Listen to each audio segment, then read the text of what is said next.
Hi everyone, welcome to episode 9 of Demand Decoded. Thanks for tuning in. We appreciate you taking the time to join us. And today I'm joined by a new face of Demand Decoded, Head of Strategy, Chrissy. And we'll be talking about all things LinkedIn and Google Ads. And in particular, I suppose, how you can leverage both in combination to really amplify your marketing. So yeah, I'm really excited and happy to have Chrissy on because she's got so much experience in PPC. This should hopefully be packed with insight for everyone. As we go along, just feel free to ask questions live. If you pop them in the comments on LinkedIn, and if there are any questions, we can pick them up and discuss them as we go. So I think to kick things off, Chrissy, it'd be good to kind of set the stage and really understand what makes Google combined with LinkedIn ads such a powerful combination. And I think you wanted to share the graphic at this point, right? Yes, yeah, let's start with a visual opener because I think that is one of the best ways how to explain how do both platforms interact with each other. Yeah. So what you're currently seeing on your screen is LinkedIn on the left-hand side and Google on the right-hand side. The placement is intentional because what it represents that both platforms are utilized as part of the PPC process, part of reaching your audience, but they're completely different channels with different user behavior exhibited on both of them. So if I talk you through why they are where they are. So you can see an arrow at the top of the two channels. And what essentially means that from the left-hand side towards right, user is moving from being not in the market, they're just going about their day, they are not actively looking for a solution to their problem, all the way to the right-hand side when they are in market, when they are actively looking for what is their problem at that point in time, either as part of a research process or genuinely there and then, I have a problem, I need a solution. So that is the placement of those platforms. And each of those platforms is optimal to communicate at those two stages with the user. And to illustrate maybe through a reverse example, you would not be utilizing Google to create demand about something that has no search volume, for example, because there are no users looking for that particular solution to the problem. And vice versa, you would not be utilizing LinkedIn to sell, items that solve the problem there and there. It would be more of a top of funnel and middle of the funnel to use that comparison platform. And generally, both platforms are absolutely crucial in reaching your target audience because of these different stages where the user is. And of course, maybe we will go into more detail about the specifics on each. So maybe I'll leave this here. But this essentially summarizes how do each of the platforms fit within the wider buyer journey, and the fact that they are not the same. You can't utilize exactly the same thinking for both platforms. So you have to tailor your strategy to each of them. Yeah, sweet. And did you want to go through the next visual? I think it's helpful to kind of communicate where each of these fit slightly further. Yes, let's go with that. So now you can see a simple 3-step process that is an incredibly simplistic way how to put your user's journey. It course, we know that in reality, user goes back and forth and it literally looks like a spaghetti ball. But in a very, very simplistic terms, it could be distilled to this process, where a person is unaware of your brand, they're unaware of their problem, they're not in the market, they're just going about their day. Then the second stage could be classed as they are aware that there might be a solution to something that might be relevant to them, but they're still not in the market. It's not an active problem at the top of their minds. And then the third step here, and you can see the little channel icons below it, is for people who are most likely unaware of you because they are utilizing Google to search for a general query. If they were aware of you, they are most likely to already have gone, to your website through brand terms. So we assume that people are likely unaware of you, but the key differentiator in this process that they are actually in market. They actually have a problem that they are trying to solve there and then. Hence, this is where Google really shines because it is able to match your users sort of pain point, let's put it that way, the active pain point with with the solution in the form of an ad that then leads to your landing page. Yeah, I think this is such a useful graphic. Is my audio okay, by the way, still? Okay. So we had some issues basically before this, so hence why I look like this when I don't usually. Such a useful graphic though to kind of illustrate where you should be focusing these areas on. Like if you swap any of those things around, then they don't work quite as effectively as they could. Like if you're using Google to target people who are aware but not in market, you'll be wasting money on, top of funnel queries. If you're using LinkedIn to basically target high intent, things and promote your product, it's probably going to not work as effectively as if you were doing that on Google, because it's not the right channel for it. People aren't going onto LinkedIn and searching for products or solutions. They're using Google for that, and they're not going onto Google and flicking through loads of content to of course, but both of them are very complementary.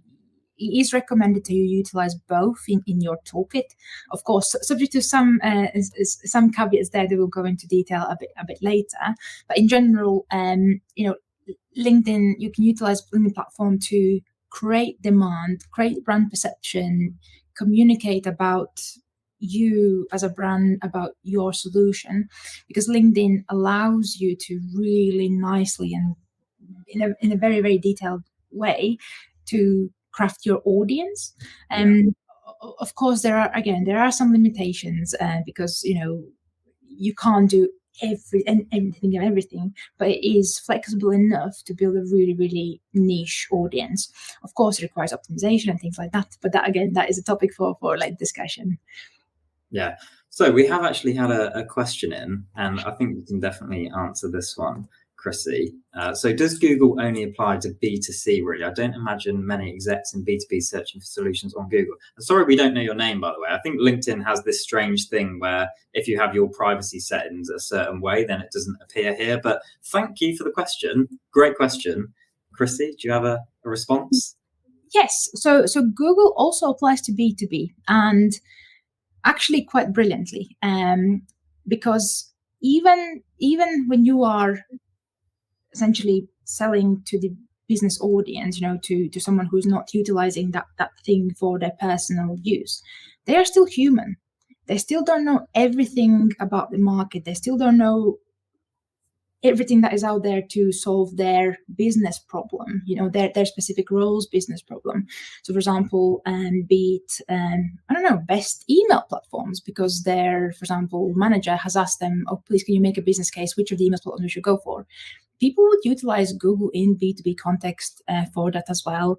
And so therefore B2B is definitely an area for Google PPC.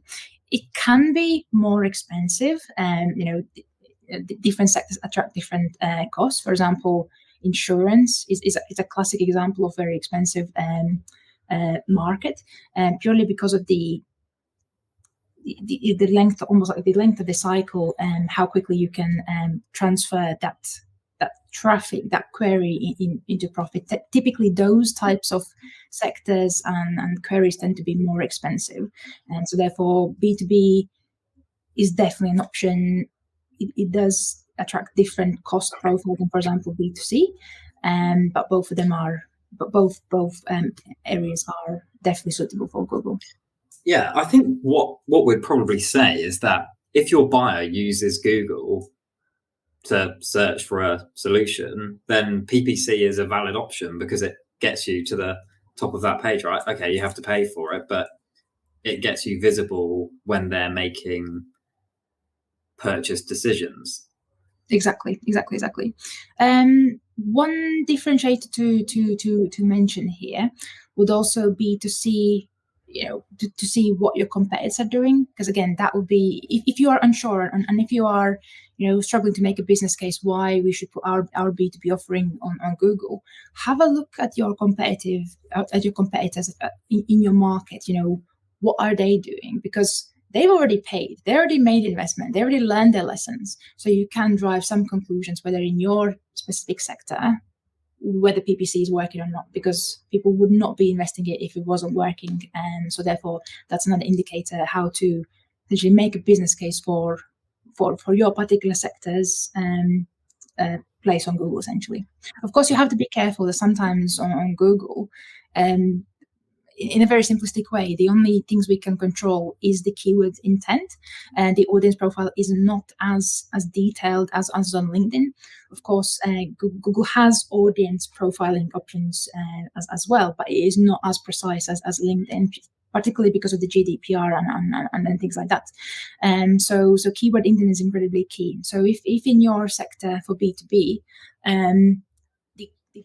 the search term that you are, for example, utilizing for bidding and people are utilizing for searching is very ambiguous. And for example, something like even like something like email software, you don't know whether it's a small business or a large business or who's looking for it. It could be someone B2C looking, where can I put my open my personal account?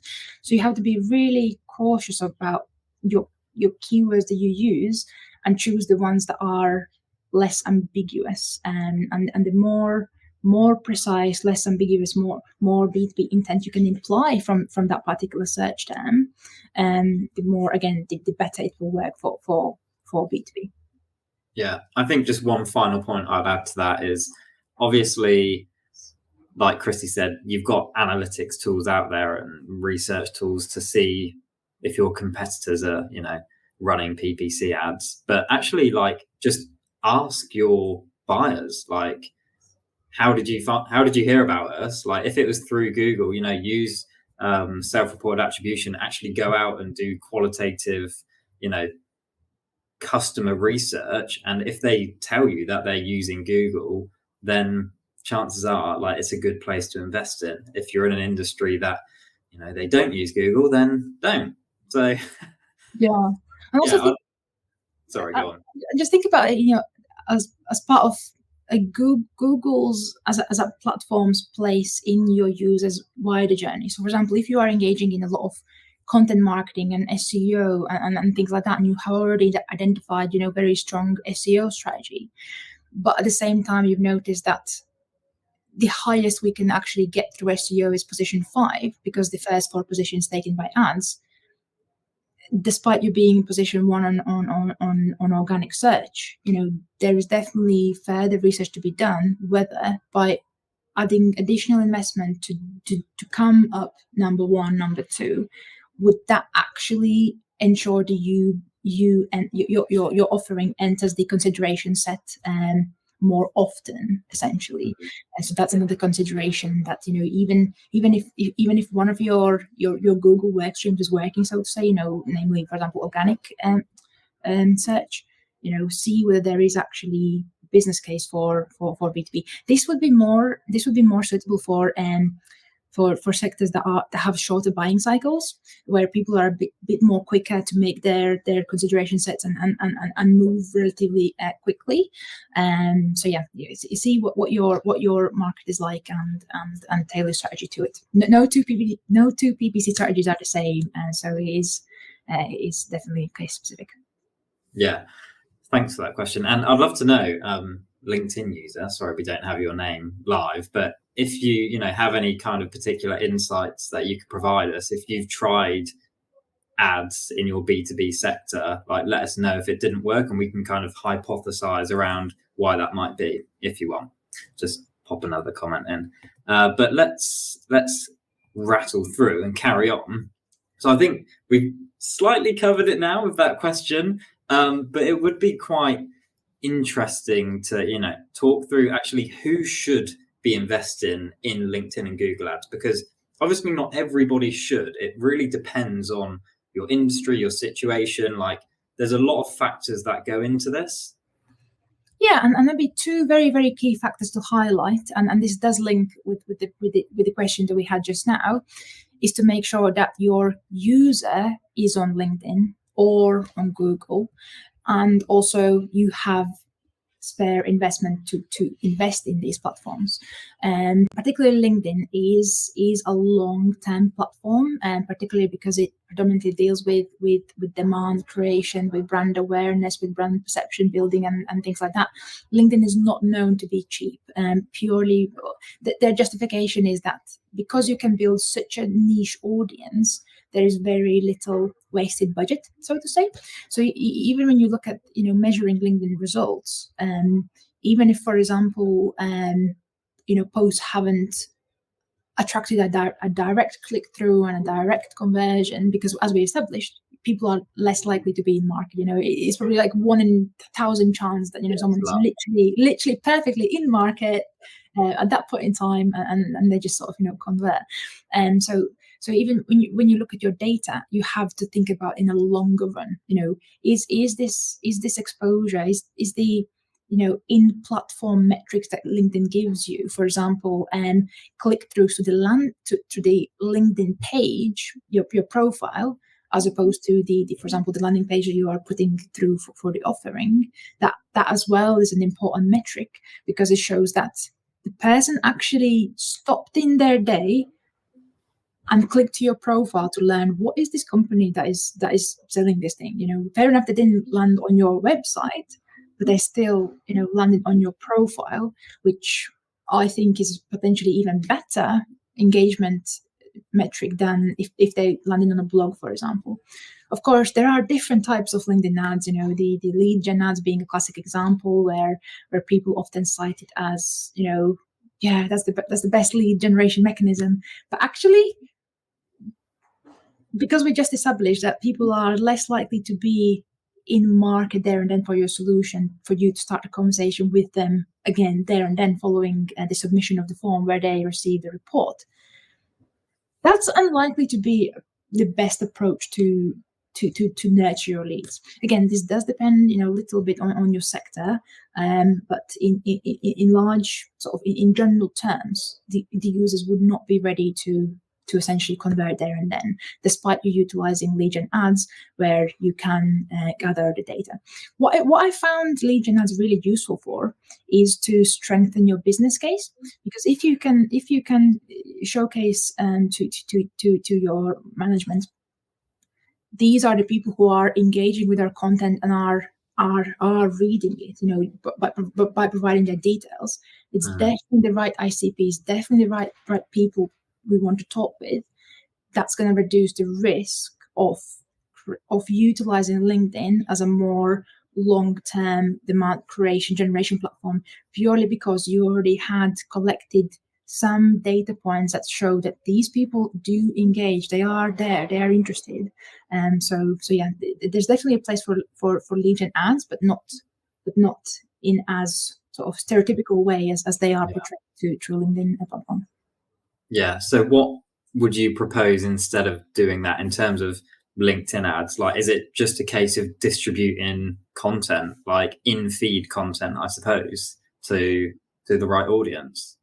Yes. And again, there are many smart ways how you can go about it. So for example, if you have an active organic social stream where you are already creating assets and publishing it through your company page to communicate certain message to your audience, you can, for example, utilize LinkedIn Boost function to put those messages in front of your right audience. Because, for example, oftentimes the LinkedIn followers that your page has will consist of recruiters, of potential employees, historical employees, salespeople, researchers, students, all sorts of people.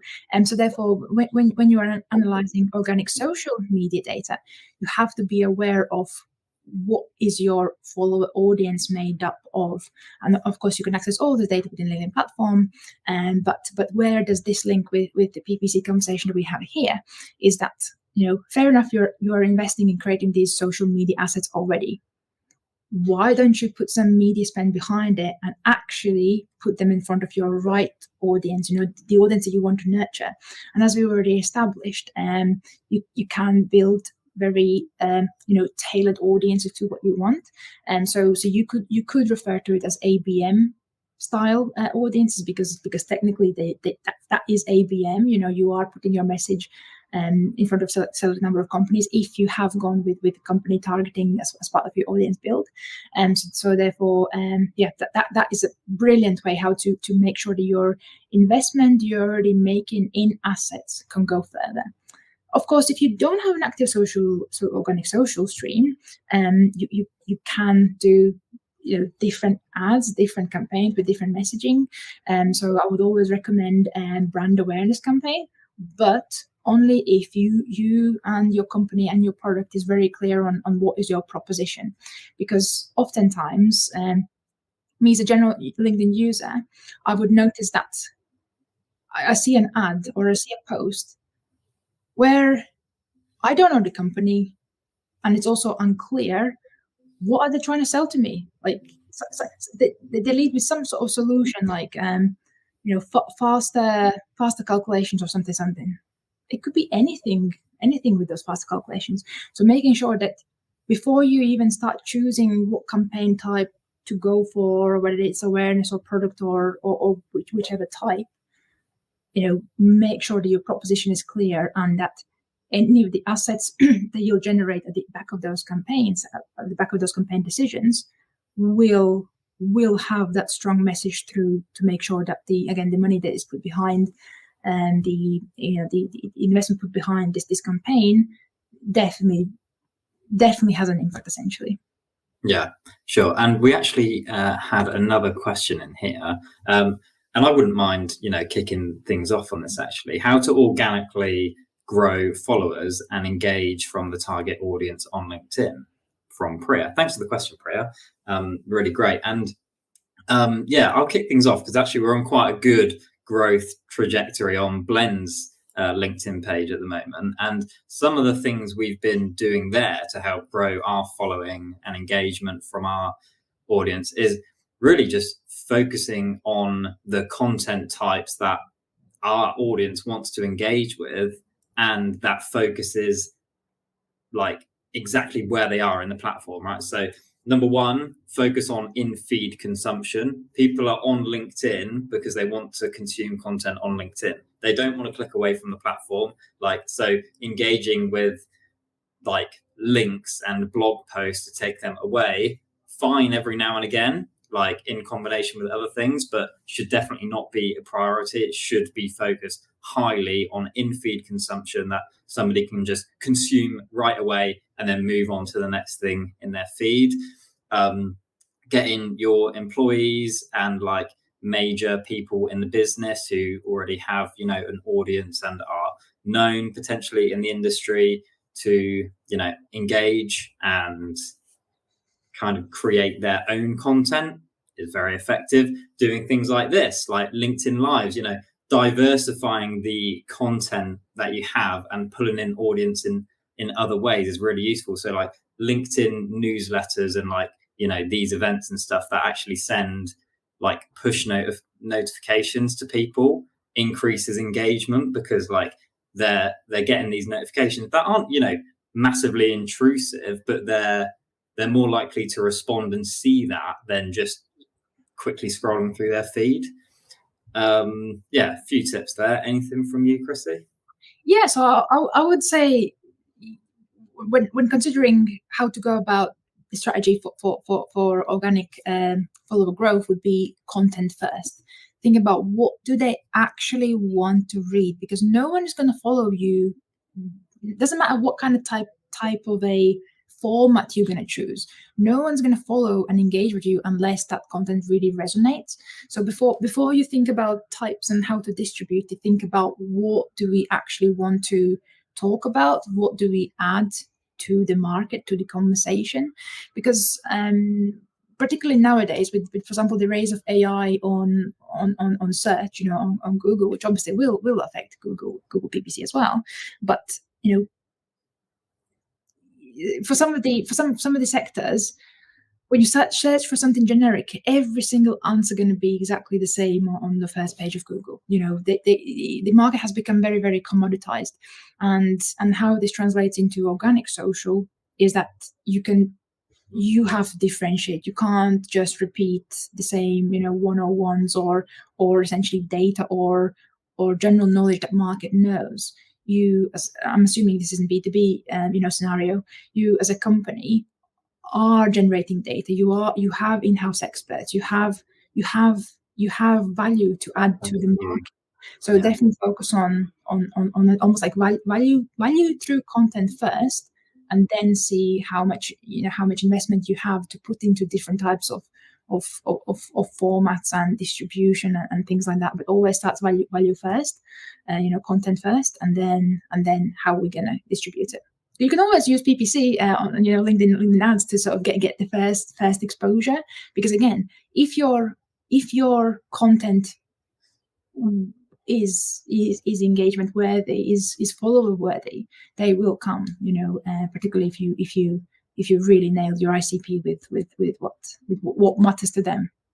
Yeah, there are people. I'd definitely second that. Like, it's hard to grow a company page following organically because, like you mentioned earlier, Chrissy, most of your audience that are actually going to see the posts aren't your target audience. They're employees, recruiters, salespeople. So actually just posting and distributing organically without further engagement and further sharing and commenting from other people, like, you're not going to get very far. So actually, looking at follower ads, for example, on LinkedIn, looking at paid boosts to, get your content to your actual ICP, your target audience, is a really good way to grow that following and engagement to start with.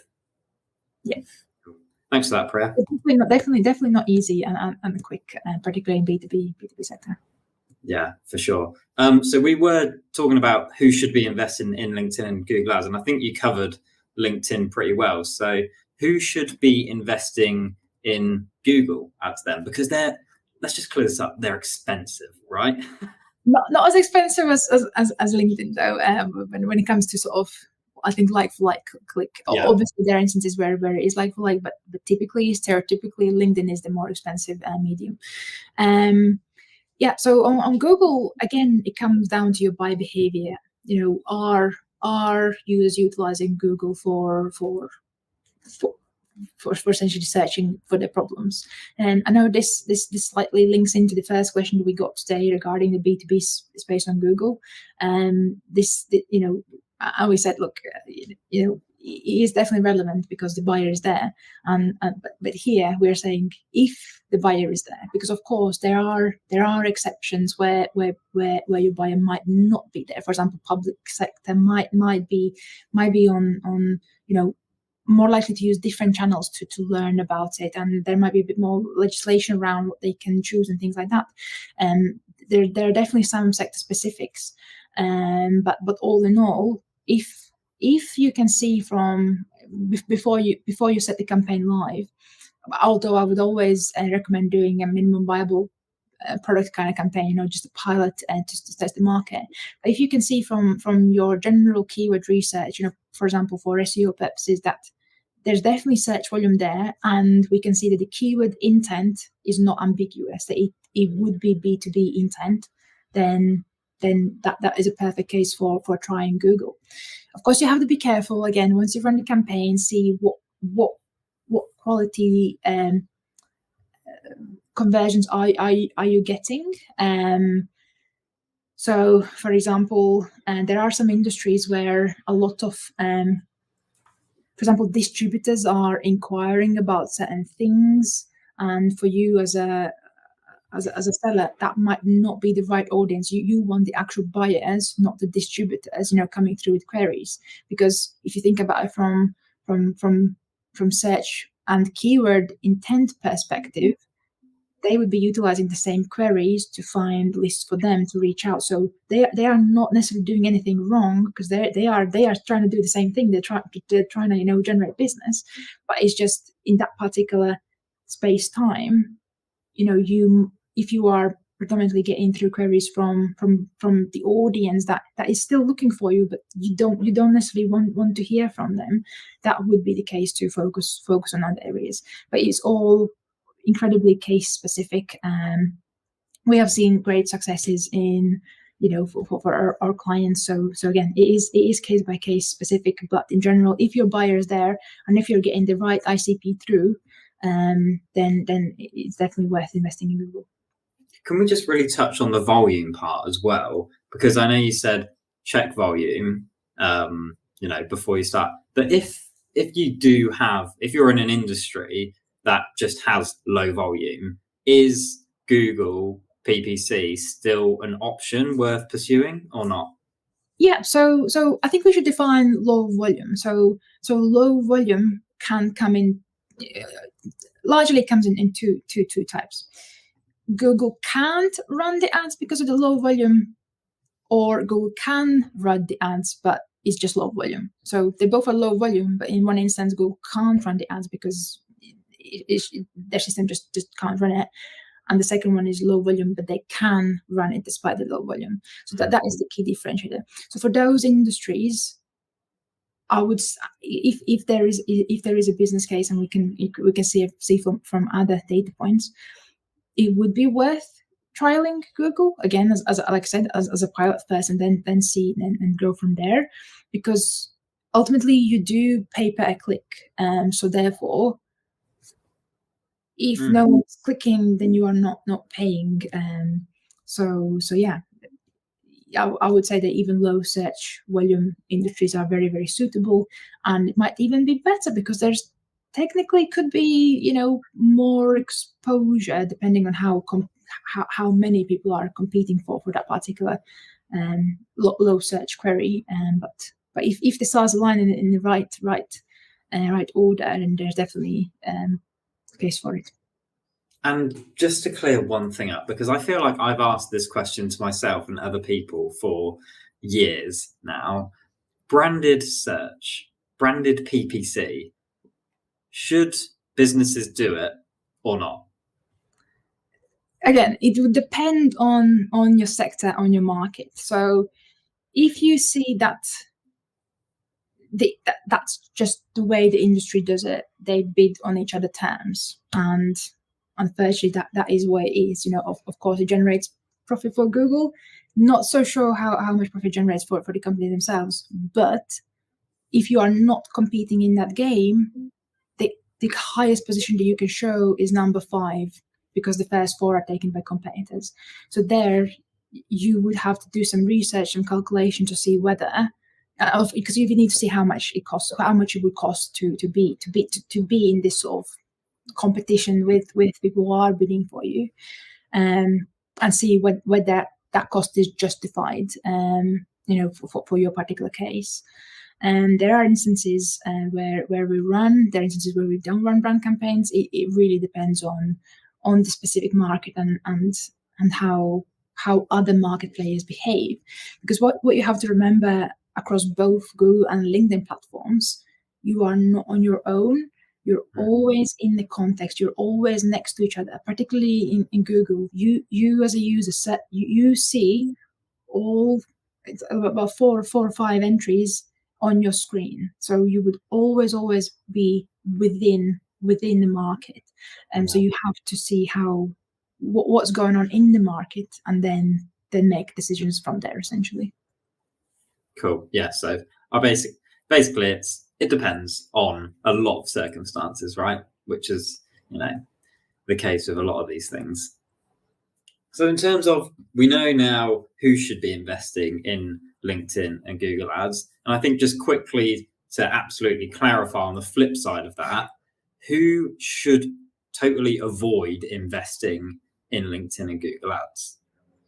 Yeah, so maybe the two key things to highlight here, of course, would be if the user is not there, then don't go there. But the second thing also would be, how quickly do you need to generate additional revenue? Both Google and LinkedIn, despite Google being a bit more on a shorter run side of things, they both are more medium to long term kind of plays.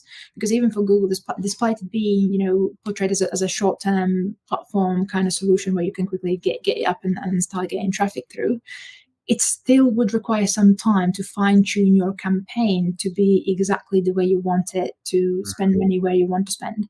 So therefore, who should not be investing in LinkedIn ads and Google is if you if you don't have an investment at this point in time to do this activity, and if you need to essentially if your business is going bankrupt tomorrow, don't invest in Google Ads. Try doing different approaches to save your business. So therefore you again, you have to take into where is your business in its life cycle, in its investment availability, your marketing team's readiness to have free time to actually invest in it. Because again, both LinkedIn and Google are not set and forget kind of platforms, and you do want to make sure that you monitor the data. Because and this happens even doing this professionally, there's only so many things you can account for at the beginning. There's always going to be something that might peek through. For example, a job title that actually needs to be excluded because you've gone with job function, for example, targeting or anything of that sort. So you always want to keep an eye on, particularly around campaign launches, to do any tweaks and fine-tunements, and then of course collect more data and then make more decisions based on the data you collect. So it's definitely a someone it would need to be someone's responsibility in your business to look after it. You can't just set it up and then forget about it. Because even from audience perspective, particularly on LinkedIn, imagine if you were running exactly the same campaign for 2 years straight. That wouldn't necessarily work. People would be bored with your ads. So therefore, treating it as a social media channel with regularly refreshed, visuals or messaging or anything of that sort, treated with care. Yeah, absolutely. Cool. Okay. So in terms of kind of best practices around, I suppose let's dive into Google Ads first, shall we, whilst we're more on that topic. What are some of the best practices for, generating best fit, high intent leads through Google Ads? Is there anything you can kind of throw out there as quick fire, kind of do these things? Yeah, sure. I'm going to slightly repeat myself, but definitely make sure that your keyword intent is right. What we've noticed in our data is that, and this must be changed on Google's side, where even when we set keyword targeting to be exact match, Google likes to speculate what could be a close variant. I know Dan, we were having discussion around our own blends. And it's just Google does its thing. So therefore, making sure that the keyword intent is right in the first place. So if Google does do any guesswork, it can guess right. But that is also where the next tip comes in. Make sure you stay on top of it and you optimize it, because you can see. Obviously, there are some GDPR exclusions because they can't show all the data, but you can see what search terms are people using, and you can actively utilize those data points to further fine-tune your campaigns through negative keywords management. Negative keywords management is something that we do, for example, on a weekly basis, even for the campaigns that we've been running for a while, purely because it's just the way to make sure that the investment that you're putting behind this particular work stream is spent well, essentially. So a couple more tips, and this oftentimes gets overlooked. It's the fact that it's not just about serving the ad, and it's not just about showing number one. The actual ad and the actual landing page could be said that matters more than the whole other thing, because fair enough, you paid for a click and someone actually clicked through, but if your landing page doesn't instill trust and can convince the person that you can trust us, we have done this before, let's have a conversation, we can solve your problem, you're definitely in the right place, the user's going to go away and click on the ad number 2 and number 3.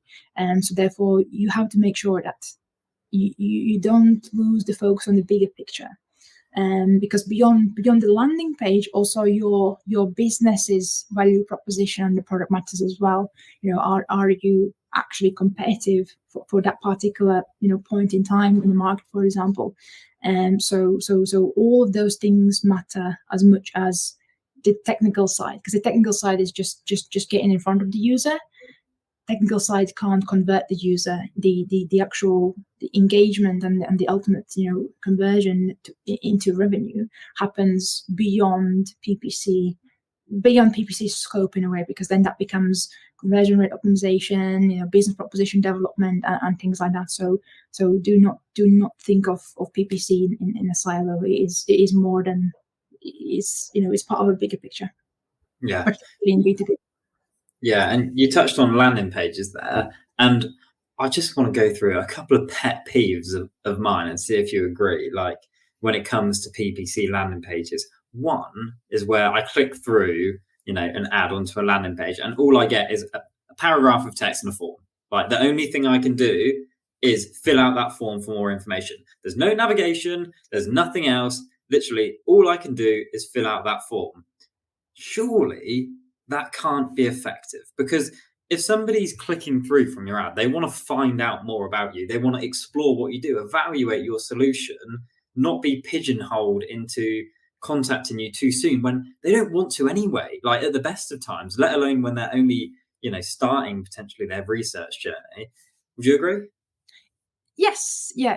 There are only certain sectors that I can think of. For example, if you had a dental emergency, I think that might work, but it's purely because you're in pain. You want to sort it ASAP. But in a B2B sector, as I alluded to in my previous answer to your question, people want to, I don't know to call it verify, but want to establish that you can be trusted, and essentially they're not going to be scammed. And particularly in B2B sector, their reputation will be protected. Because imagine if you proposed a company that actually didn't work out as part of your business case process, right? That would reflect bad on yourself. So the person is interested in making sure that whomever they're going to be engaging with and making decisions with will reflect good on themselves. So therefore, these trust elements, it could be in a form of, let's say, NPS score, or actually trustworthy testimonials. It can't be just like people said something, actually trustworthy testimonial would be better. Any like a logo strip, with the customers that already trust you.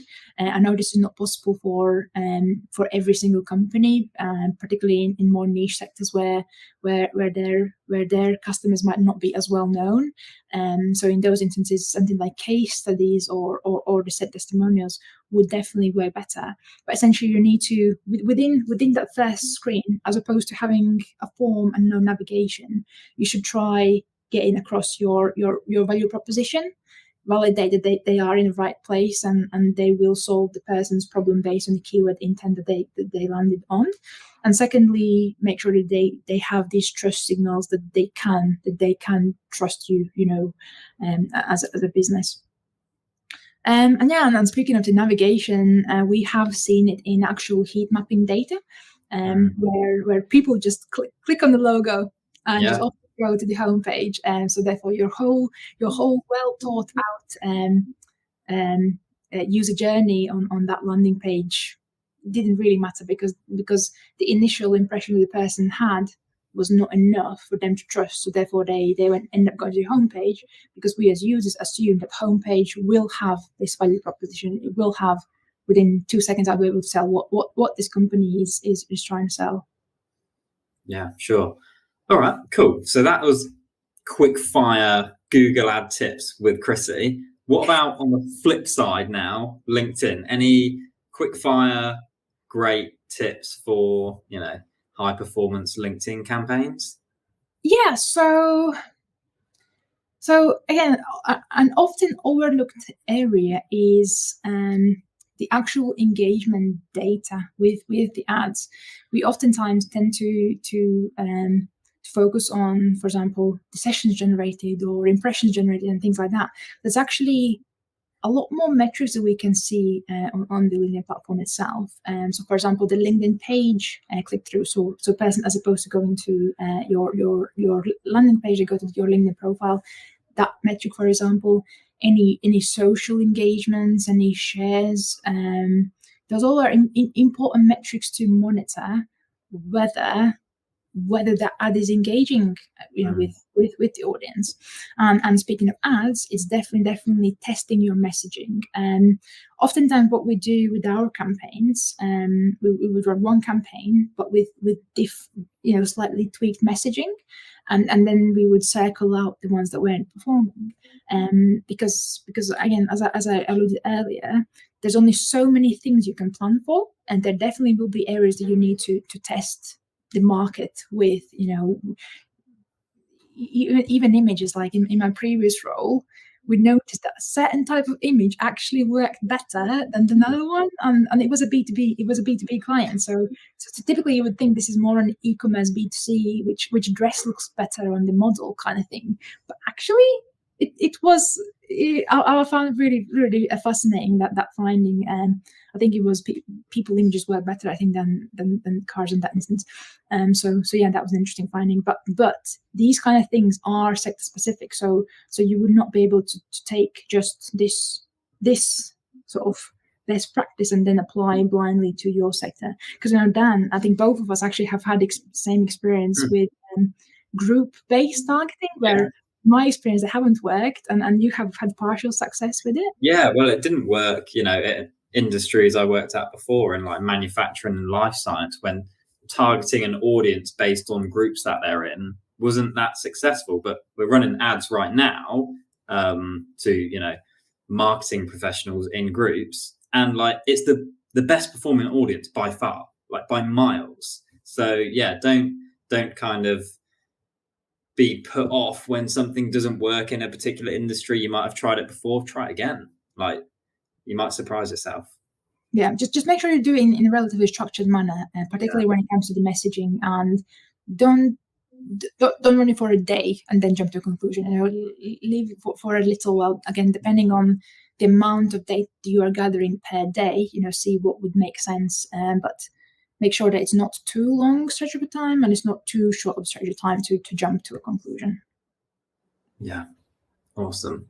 And then kind of one thing I would touch on in terms of LinkedIn ads is just treat it with the right intent. It goes back to the first thing that Chrissy shared, like, why are people on LinkedIn in the first place? Like, they want to consume content, and this might be different depending on if they're like cold ads or retargeting ads. But for cold ads to a completely new audience that probably haven't heard of your brand, treat LinkedIn ads as guaranteed content distribution to your ICP, basically, and then treat retargeting as somebody who's slightly further down the funnel, perhaps, who have heard of you and require that social proof and encouragement to take that next step. So just understand the intent, I suppose.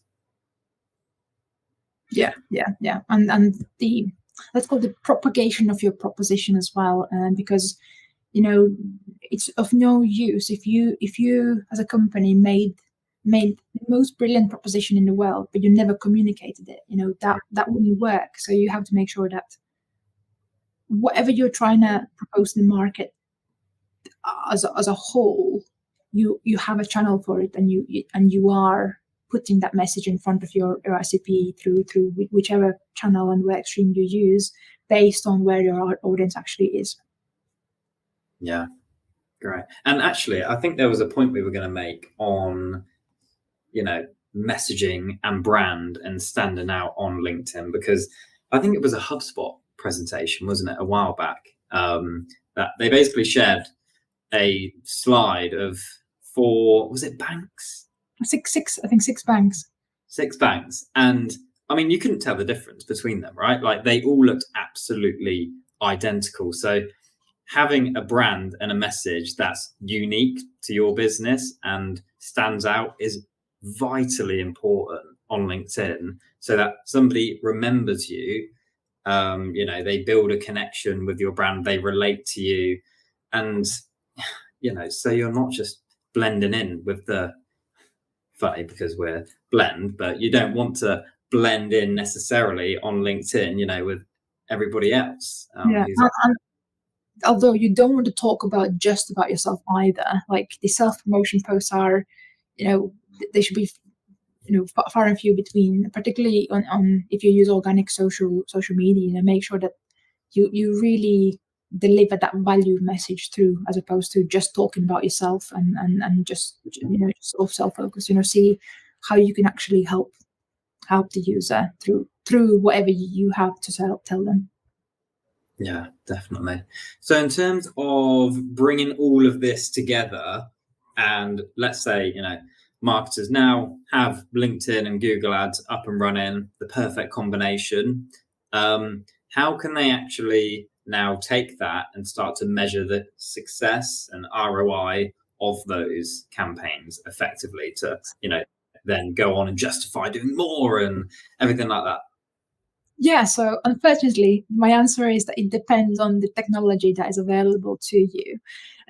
Of course, each person who would be running LinkedIn ads would have their ad platform as in a LinkedIn interface, but there are so many other things that you can use to capture the data. So, for example, at Blend, we specialize in HubSpot, and so HubSpot is a great CRM platform that really takes in all the data and makes sure that it lives in one place and it is attributed against, as far as HubSpot can tell, the attribution goes.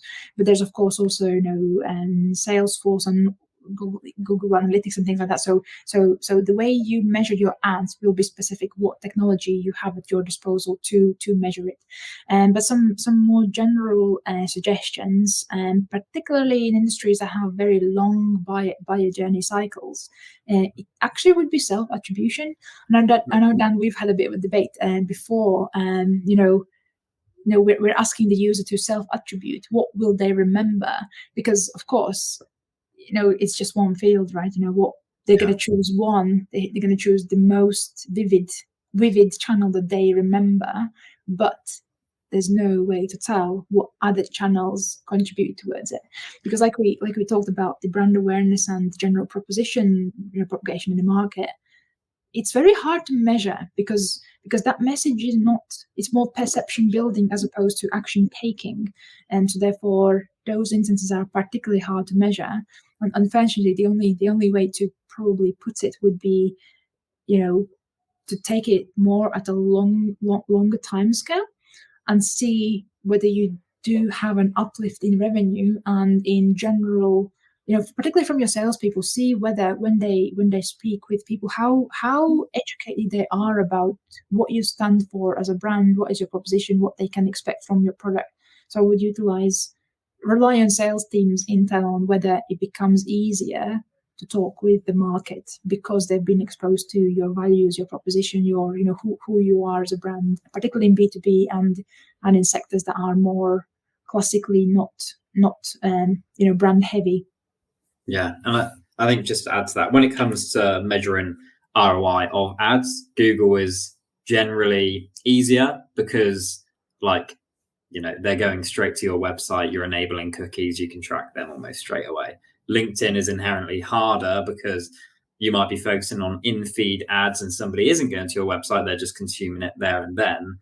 But like Chrissy mentioned there, using self-reported attribution is really useful for understanding if those LinkedIn ads did influence somebody. Again, that is an open field that anybody can put anything in. So it's just carefully wording that question, maybe how did you first hear about us? Or, just word it in a way that gives you the most accurate answer as possible and doesn't leave any kind of guesswork in there, is probably the best way to go about that.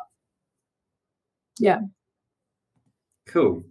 Anything else you want to add to ROI or?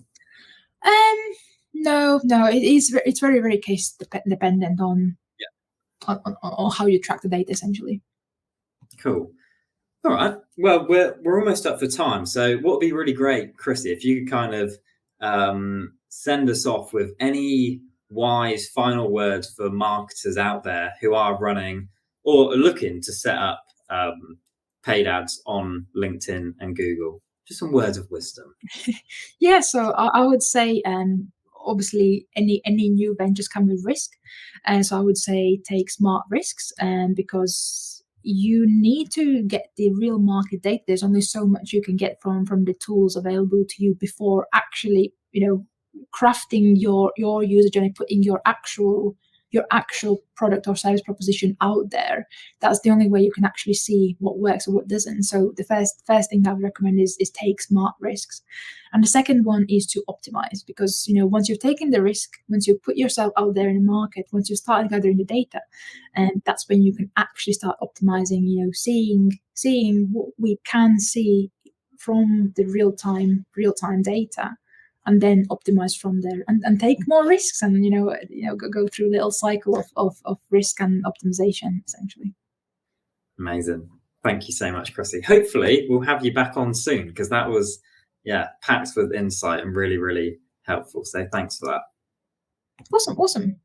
Cool. Right, so let's wrap it up, and hopefully you enjoyed this episode of Demand Decoded.